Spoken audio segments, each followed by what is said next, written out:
ruido de fondo. ¿Cómo estás? ¿Ahora sí me escuchás mejor? Perfecto, ahora sí.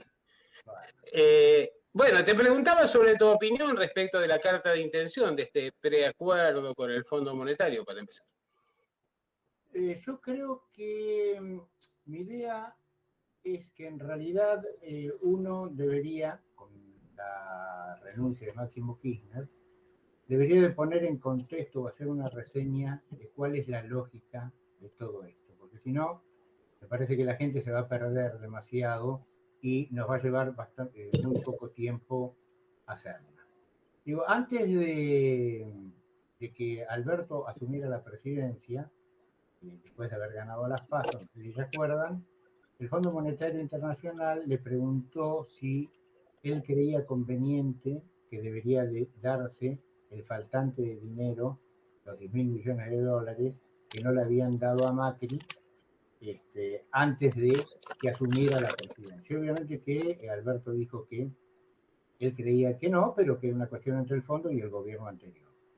De ahí en más, todo el mundo creyó que podía existir un camino distinto, no con mucha audacia, conociendo a los interlocutores, pero sí de tratar de decirle a la gente cuál podría ser el desarrollo de la economía dependiendo el caso en que se firmara el acuerdo con el Fondo Monetario o en el caso en que no se firmara o se entrara en moratoria porque el Fondo Monetario no tiene de pago. Lo que sucedió en realidad fue que, o que uno debería de pensar, que no solamente se tendría que explicar a la gente, sino también se tenía que decirle a quién se le estaba pidiendo lo que se le estaba pidiendo, que era el Fondo Monetario, el cual es un organismo de última instancia y que no va a cualquier país, va solamente a los países desahuciados, los desesperados, los que tienen en realidad, están muy comprometidos con su economía. De hecho, cuando Argentina le pidió al Fondo Monetario, el que estaba muy comprometido era Turquía, después seguía Argentina, y el tercero era Ucrania. O sea, era muy difícil, o sea, de hecho iba a ser muy difícil la negociación. Pero, bueno, con esta lógica se comenzó a tratar de hacer una negociación o a tejer un arreglo de negociación en abril del 2020, en el cual se comenzó la negociación con los bonistas privados. ¿Por qué con los bonistas privados? Bueno, ¿y por qué en ese momento? Porque se creía que ante la pandemia y la incertidumbre de la economía mundial se podía sacar mayor ventaja negociando durante la pandemia con los bonistas privados, cosa que no sucedió. Se bajó un poco la tasa de interés, la quita de capital fue absolutamente casi magra, y lo único que se consiguió fue patear la pelota un poco más hacia adelante. Pero el relato siguió funcionando diciendo de que el acuerdo con los bonistas privados lo que iba a hacer era impulsar el acuerdo con el Fondo Monetario Internacional, porque en caso de que no se lograra, estos bonistas que habían acordado con la Argentina, sus bonos iban a caer de manera intensa si nosotros no negociábamos con el fondo. Por lo tanto, ellos iban a apoyar la negociación con el fondo. ¿Sí? Ahora, en el medio de este juego, en el frente de todos, había una discusión que era si era obligatorio o necesario que Argentina pagara, como religiosamente pagó los intereses y el capital con el Fondo Monetario, volviendo legítima una deuda que a conocimiento público era completamente ilegítima. O sea, todo el mundo en la Argentina conoce que Claver, el representante de Trump en el Fondo Monetario Internacional, en una conferencia de prensa en Chile, dijo que le habían prestado y habían apretado al fondo para que le prestara esa cantidad de dinero para que Macri se mantuviera en el poder, y después Macri se encargó de decirle que le había dado la plata a los bancos para que la jugaran. O sea, era completamente ilegítima. Entonces, lo que se discutía dentro del Frente de Todos era ¿por qué estamos legitimando con el pago una deuda que es ilegítima y encima, no solamente la del Fondo Monetario, sino pagando la privada, y encima horadando las reservas? Obviamente que cuando llegó el momento, ese viernes de la semana pasada, tan nefasto, nosotros llevábamos la obligación de acordar, era casi inminente, porque no existían reservas para poderte defender. Entonces, tiene sentido lo que hizo Máximo Kirchner, sobre todo, recordemos también, el 5 de enero, el ministro de Economía se junta con los gobernadores y toda la Argentina se enteró, aparte de los gobernadores, que la negociación con el Fondo Monetario Internacional era una negociación de refinanciamiento de deuda y no de reestructuración, lo cual es completamente diferente.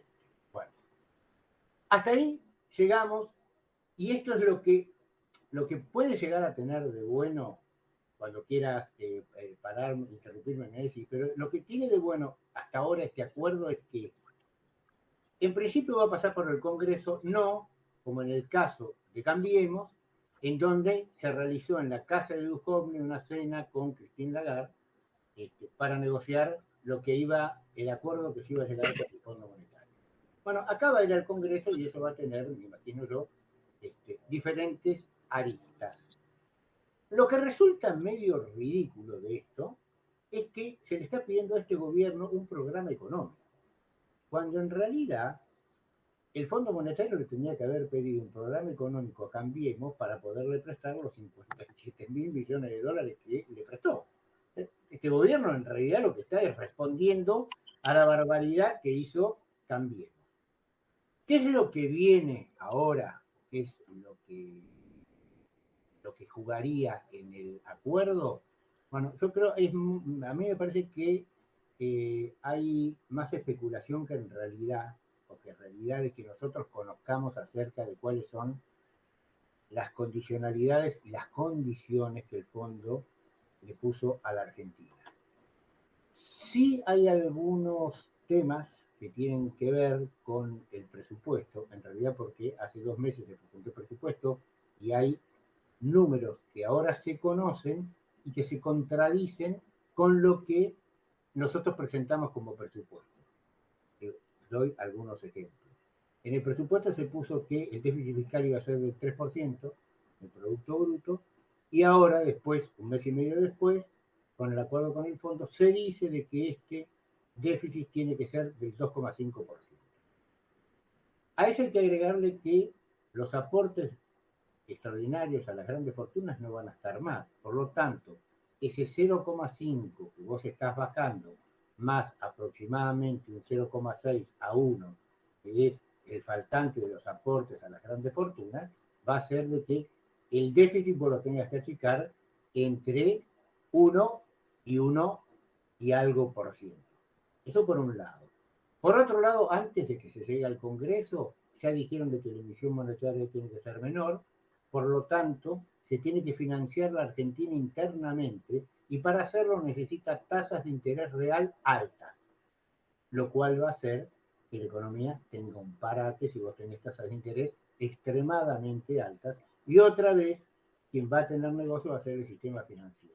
Y por último, de lo que yo recuerde, es que se le ha pedido que se bajen los subsidios. El Fondo Monetario, todo esto sin mandarlo al Congreso. El Fondo Monetario ha determinado, o creen ellos, de que uno debería de incrementar las tarifas eléctricas en un 180% en los últimos 2 años de este gobierno. Bueno, el presupuesto mandó un incremento del 30% y la ley de hidrocarburos manda, queda todo muy a la nebulosa, cuánto es lo que los privados están pagando de la factura de energía, porque nadie sabe cuál es el precio del gas en Boca del Pozo, desde Aranguren. Así que yo creo que el grave inconveniente es la condicionalidad que ha puesto la lógica de negociación por parte de la Argentina de tener una economía exportadora y eso ha hecho que el modelo que le están reclamando sea un modelo exportador que aparte ha sido tomado de manera textual de lo que presentó Coninagro por una parte, de lo que presentó el Consejo Agroindustrial Argentino por otra, la ley de hidrocarburos y la de las mineras. O sea, es un modelo que se restringe a conseguir dólares para las exportaciones. Vos pensás, no te voy a interrumpir porque nuestra idea es aclarar lo que parece una nebulosa para la mayoría de los argentinos. ¿Vos pensás que es posible continuar con el crecimiento reduciendo al 1,1% la emisión y con los condicionamientos que conocemos y los que aún todavía no conocemos respecto de la negociación con el fondo? Bueno, me parece que ahí está, el grave problema está ahí. Hay algunos condicionantes que tienen que ver con el sector, con cuestiones externas que nos sobrepasan a nosotros, como la suba de tasa, si es que va a pasar, y parece que eso va a suceder, de la Reserva Federal de Estados Unidos, lo cual va a repercutir en todos los países en vías de desarrollo, porque los mecanismos de financiamiento con tasas de interés son mayores. La gran mayoría de los fondos vuelven a los Estados Unidos en vez de ir a los países en vías de desarrollo, y por lo tanto las necesidades de financiamiento van a ser mayores y van a obligar a que se incremente aún más en cada uno de estos países la tasa de interés. Eso por un lado. Por otro lado, hay un problema, y yo creo que vos diste en el clavo con la definición, que tiene que ver con el crecimiento. Acá hay un problema de desarrollo, no de crecimiento. Nosotros durante el 2021 crecimos una tasa del 10% y la pobreza bajó un 1%. Entonces, yo preguntaría a la gente, con esta tasa de 10% de crecimiento, ¿usted en el bolsillo sintió de que la cosa iba mejor? Bueno, no, porque perdieron las elecciones. O sea, está claro de que la forma en la que tenemos que crecer no es la forma que se está proponiendo, porque tiene que ser una lógica de desarrollo mucho con una mejor distribución, porque la mayoría de las personas no están entrando, ya lo dijo la vicepresidenta, hay 4 vivos que se llevan los beneficios, no está entrando en el crecimiento que la Argentina está poniendo. Estamos hablando de un crecimiento del 10. Este año puede ser del 4. Y con el 10 vos bajaste la pobreza un 1%, bajaste el desempleo un 1%, bueno, me parece que va a ser muy difícil que vos puedas tratar de reorganizar y armar un país que tenga consistencia y que tenga que sea solvente para seguir manteniéndose, creciendo durante 2 años por lo menos, para que empieces a acumular reservas, porque después vas a tener que pagar. Todos los vencimientos en algún momento los vas a pagar. O sea, lo único que está haciendo esta reestructuración es dándote la plata para que vos pagues dentro de 2 años, pero en algún momento vas a pagar. O sea, deberías de juntar reservas para hacer eso. Bueno, hay una gran incógnita con eso. O sea que, a ver, digamos, el hecho de que mejore el rendimiento de la economía no nos augura en el futuro que haya una mejora en la situación de la mayoría de los argentinos, de la gran mayoría de los argentinos, de acuerdo a tu perspectiva. Y por el otro lado, si bien no se trata de un programa de ajuste clásico del Fondo Monetario, en la práctica el cumplimiento de las metas llevaría a tomar medidas que estarían alineados en ese sentido. Exactamente, ¿sí? Porque vos me estás, digo, no va a haber ajuste para los jubilados.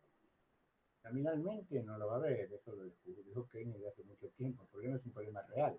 Yo tengo una inflación mucho más alta y el ajuste va a venir igual.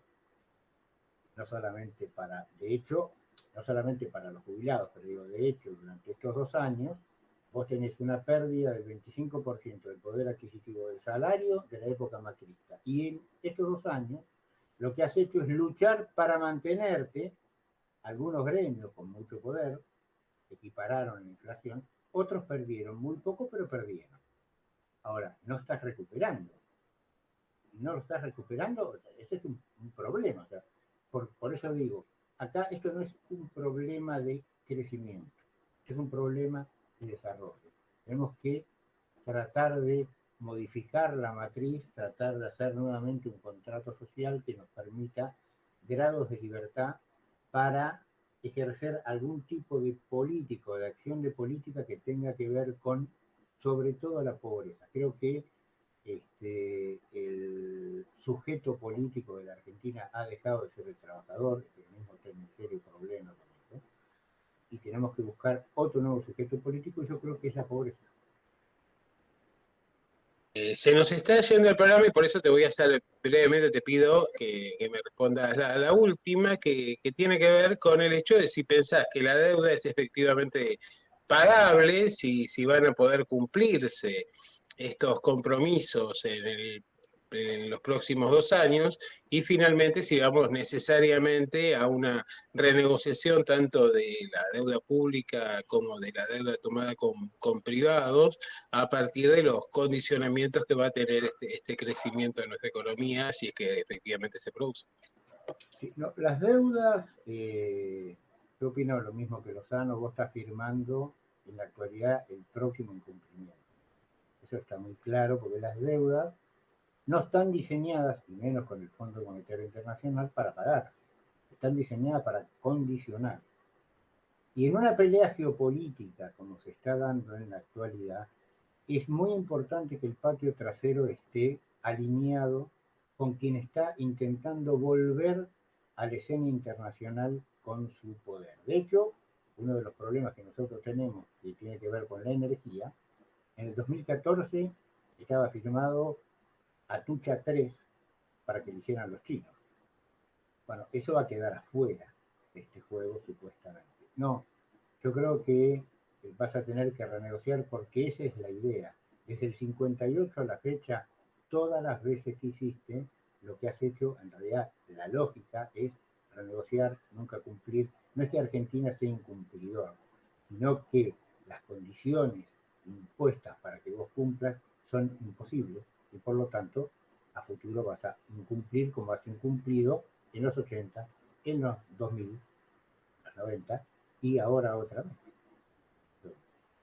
Alejandro, te agradezco mucho y te voy a volver a molestar porque me queda pendiente el plano internacional, sobre todo la explicación de por qué el embajador argentino en China insistió en la necesidad de un acuerdo cuando vos justamente estás planteando la necesidad del reordenamiento del patio trasero para propiciar la recuperación de un papel central para los Estados Unidos. Sí, va a ser un placer.